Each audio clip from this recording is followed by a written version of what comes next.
बातमी पुण्यात नाही। पुण्यामध्ये विषारी दारूमुळे 14 जणांचा मृत्यू झालाय। हडपसरमध्ये 5 जणांचा विषारी दारूमुळे मृत्यू झाल्याची माहिती समोर येते। तर पिंपरी चिंचवडमध्ये सुद्धा विषारी दारूमुळे 6 जणांचा मृत्यू झाल्याची माहिती पोलिसांनी दिली आहे। तर विषारी दारू प्रकरणी योगेश वानखेडे याला आता अटक करण्यात आली आहे। राज्य उत्पादन शुल्क विभागाने ही मोठी कारवाई केली आहे। मुख्य आरोपी कर्नल सिंग विरखा हा मात्र यामध्ये फरार आहे।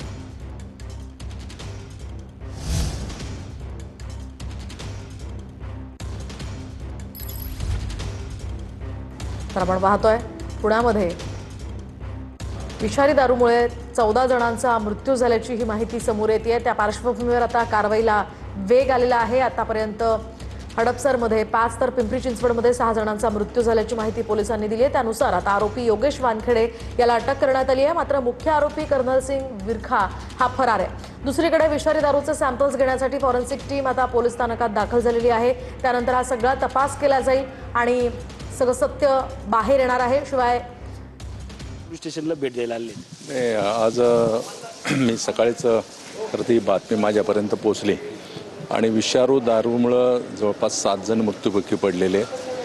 अजून काही जणांची परिस्थिती गंभीर आहे, काही पुण्यामध्ये ॲडमिट आहे। खरं तर ही गंभीर परिस्थिती आहे। मी थोडी माहिती घेतली।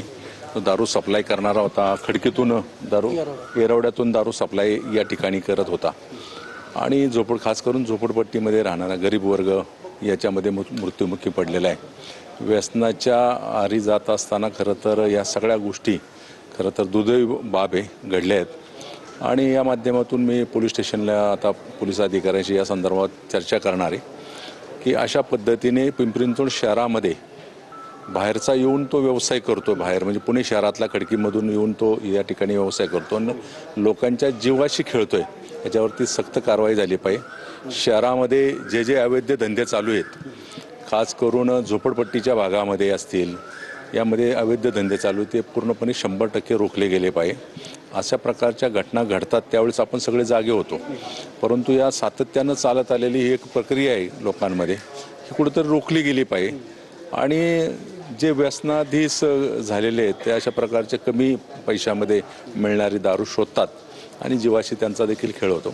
यामध्ये पोलीस विभागाने सक्त खरं तर कारवाई केली पाहिजे। जो व्यवसाय करतो, दारू विक्रेते अशा प्रकारे गैरव्यवहार करतात, त्याचा पायबंद घातला पाहिजे।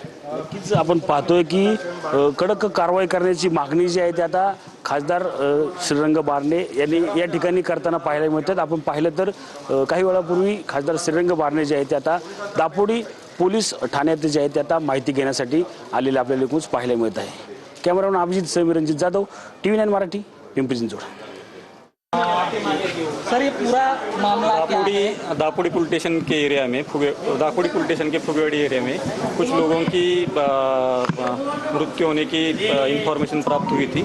उसके बारे में डिटेल चौकसी करने के बाद ये प्रथम दर्शन ये पता चला है कि 7 लोगों की विषारी दारू के सेवन से मृत्यु हुई है और 3 लोगों पे विविध हॉस्पिटल में उपचार शुरू है। अब तक एक्साइज और पुलिस विभाग ने 8 लोगों को ताबे में लिया है। इन्वेस्टिगेशन शुरू है। इन्वेस्टिगेशन में डिटेल जैसा आएगा वैसा वैसा तपास आगे जाएगा। ये जो पुणे का और इसका कुछ कनेक्शन है, पुणे में भी कुछ नहीं, वो पुणे से पूछना पड़ेगा। अब तक कितने लोगों की मौत हो गई है? 7 लोगों की मौत हुई है और 3 लोगों के उपचार चालू है।